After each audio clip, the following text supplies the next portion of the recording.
दोस्तों अगर आप क्रेडिट कार्ड यूज़र हैं तो ये वीडियो आपके लिए बहुत ही ज़्यादा इम्पोर्टेंट है, क्योंकि इस वीडियो में मैं आपको बताऊंगा कि किस तरह से आपका सिर्फ 1 रुपया बैंक को अदा ना करना 1 महीने के अंदर आपको 10,000 तक का भी 10,000 20,000 तक का भी नुकसान करवा सकता है।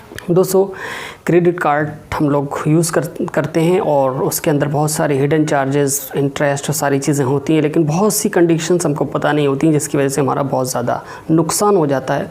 उसी में से एक चीज़ को मैं बताने वाला हूँ, शायद आपके दिमाग में ना हो या आपने कभी एक्सपीरियंस इसका ना किया हो। दोस्तों जब भी आपका क्रेडिट कार्ड का बिल जनरेट होता है तो आपको 2 अमाउंट्स दिखाए जाते हैं, एक मिनिमम अमाउंट होता है और एक टोटल अमाउंट होता है। तो मिनिमम अमाउंट अगर आप पे कर देते हैं तो आपको पेनल्टी जो लगती है वो नहीं देनी पड़ती है। मतलब पेनल्टी जो है 700 रुपये किसी बैंक में, किसी में 600 रुपये है प्लस GST, वो आपको नहीं पे करनी पड़ती है। लेकिन जो अमाउंट ड्यू है उसको पड़ा रहने देते हैं तो उस पर इंटरेस्ट लगता है, तो ठीक है, जितना अमाउंट पड़ा उस पर इंटरेस्ट लग रहा है। लेकिन अगर आपने पेमेंट मिनिमम अमाउंट से ज़्यादा किया हुआ है, मान लीजिए आपका या 1 लाख का बिल जनरेट हुआ, उसका मिनिमम अमाउंट मान लीजिए 8,000 10,000 का है, तो आपने 8,000 10,000 के बजाय आपने 99,000 पे कर दिया। 1 लाख के बिल पर आपने 99,000 पे कर दिया या उससे भी ज़्यादा पे कर दिया, 1 रुपया छोड़ा सिर्फ, तो क्या होगा दोस्तों?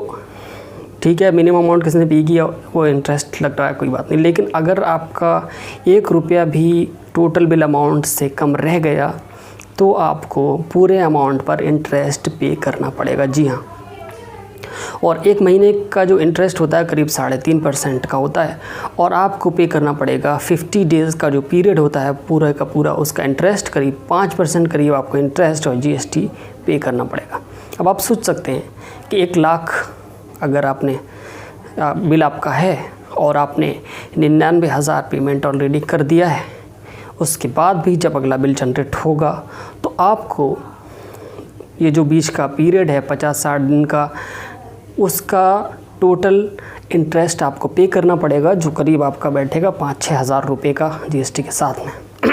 इतना बड़ा लॉस आपका हो सकता है। इसलिए जब भी बिल पे करें फुल अमाउंट पे करें। याद रखें, जितने का बिल अमाउंट आपका जनरेट हुआ है उतना अमाउंट आपने पेमेंट करना ही करना है। अगर वो उसका ज़रा सा भी रह गया तो आपको पेनल्टी नहीं लगेगी, बात ठीक है, लेकिन आपका बिल जो जितने अमाउंट का जनरेट हुआ, अगर आपने 1 रुपया कम पेमेंट किया तो पूरे के पूरे अमाउंट पे इंटरेस्ट लगेगा। एक सिनेरियो और भी है, जैसे कि आपने कहीं से कुछ परचेज़ किया किसी साइट से और वो आपका कैंसिल हो गया, लेकिन बिल जनरेट हो चुका था और आपके कार्ड में ऑलरेडी जितना लिमिट है उतना बैलेंस वापस आ चुका है। उस कंडीशन में आप मिनिमम अमाउंट पे कर सकते हैं। तो मिनिमम अमाउंट पे करने पर आपको पेनल्टी नहीं लगेगी, और क्योंकि आपके कार्ड में ऑलरेडी जो पेमेंट है वो वापस आ चुका है तो आपको उस पर इंटरेस्ट कोई नहीं लगेगा। लेकिन अगर अमाउंट इस तरह का कोई केस नहीं है तो आपको फुल अमाउंट पर अपना इंटरेस्ट पे करना पड़ जाएगा, जो कि बहुत ही बड़ा लॉस हो सकता है, आपका बहुत ही बड़ा लॉस हो सकता है। तो इसलिए हमेशा इस बात को याद रखें। शायद आपके साथ ऐसा ना हुआ हो, ऐसे बहुत से लोगों के साथ ऐसा हो गया है, हमारे एक व्यूअर के साथ भी ऐसा हुआ, तो आप इस चीज़ को ध्यान में रखें।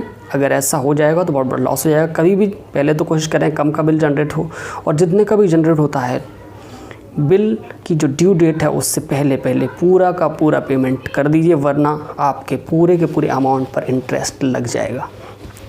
तो इस बात का ध्यान रखें। उम्मीद करता हूँ वीडियो आपको अच्छी लगी होगी। वीडियो अच्छी लगी हो तो वीडियो को लाइक करके चैनल को सब्सक्राइब कर लें। मिलते हैं किसी और वीडियो में, तब तक के लिए आपका बहुत बहुत शुक्रिया। Thank you so much for watching this video friends.